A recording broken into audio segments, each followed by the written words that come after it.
Hey guys, George Sourris, Empire Legal. Got a great topic this week.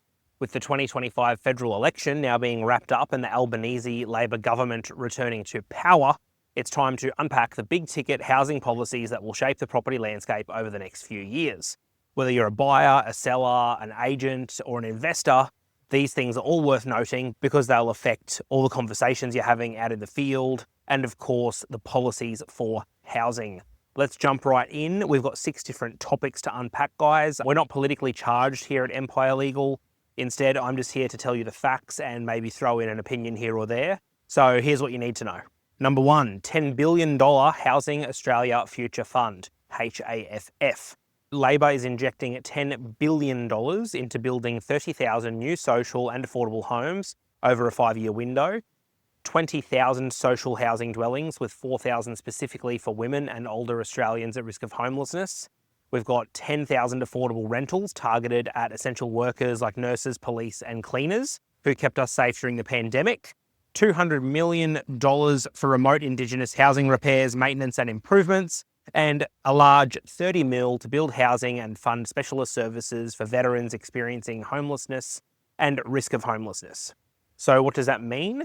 This means that low-end rental stock may free up and an ease of demand pressure in some areas. However, given our predicted migration numbers, this policy alone may not be enough to stop the wave of new migrants coming with no houses. Number 2, 100,000 new homes reserved exclusively for first home buyers. So, in a move to outpace investors, Labor's plans are to construct up to 100,000 homes across Australia that only first home buyers can purchase over the next 8 years, no investor access. This is tied to a $10 billion funding pool and intended to level the playing field for those trying to break into the market. So what this means for buyers? More stock and less competition, at least in theory. We'll have to look at eligibility and supply timing for this one. Point number 3, 5% deposit for all first home buyers. Labor is expanding the first home guarantee scheme, so any first home buyer can purchase with only a 5% deposit. No income caps, no property price limits, and no LMI, lender's mortgage insurance. So what does this mean for the market? Expect a renewed wave of first home buyer demand, especially in Brisbane and regional Queensland where entry prices are still accessible. All right guys, point number 4, shared equity via the Help to Buy scheme. So eligible Australians can co-purchase a home with the federal government. We're talking up to 40% contribution for new builds and up to 30% contribution for existing homes. Buyers still need to find a minimum 2% deposit and they'll only need to repay the government's share when they sell or refinance.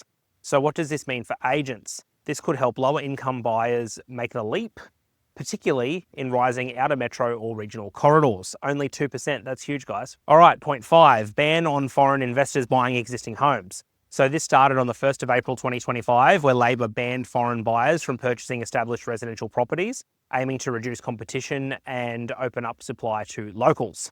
So what does this mean for sellers? Expect more local demand for established homes, especially in tightly held suburbs. And point 6 today, guys, Apprentice incentive payments. So to meet the ambitious housing targets, Labor is looking to incentivise more people to go into trades. This means investing $78 million to fast-track the qualification of 6,000 tradies to help build more homes across Australia.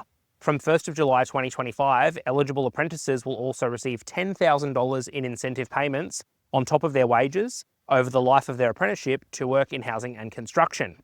That's pretty good. We're going to need all of the tradies we can, given this migration crazy wave we've got. And of course, Queensland with the Olympics coming up in just a few years' time. It's creeping up on us. All right, guys, so I just wanted to touch on one more bonus topic. Labor's ambitious target of building 1.2 million new homes over 5 years, including the 100,000 dedicated first buyer properties, also represents an unprecedented construction challenge. Australia has never achieved this volume in any 5-year period, according to Ray White Group chief economist Narita Kniesby, who said that the closest is approximately 1.1 million homes over a decade, a figure achieved with significant foreign capital investment. So what we're talking about here is more houses in half the time.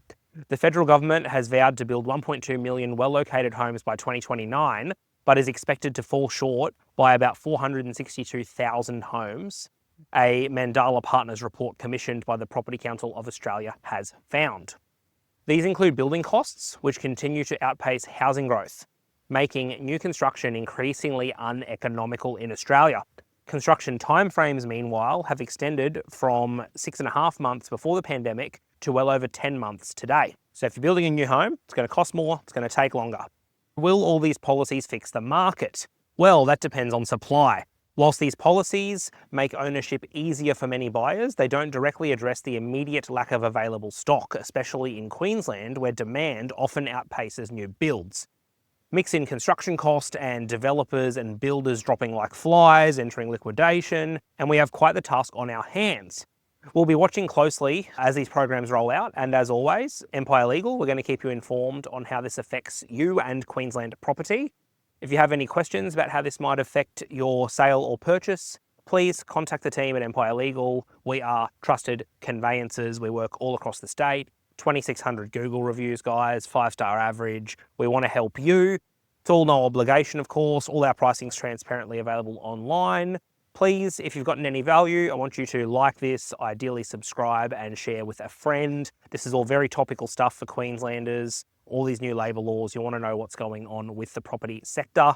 Last thing, guys, we almost at our 1,000 subscribers. I think we should hit it by next week, all going to plan. So if you want to be part of the solution, give us a subscribe, leave us a comment, and yeah, thanks for watching. We'll see you next week. Ladies and gentlemen, please keep in mind that all advice is general in nature and does not constitute legal advice. This is authorised by George Sourris, Empire Legal, Gold Coast, Queensland, Australia.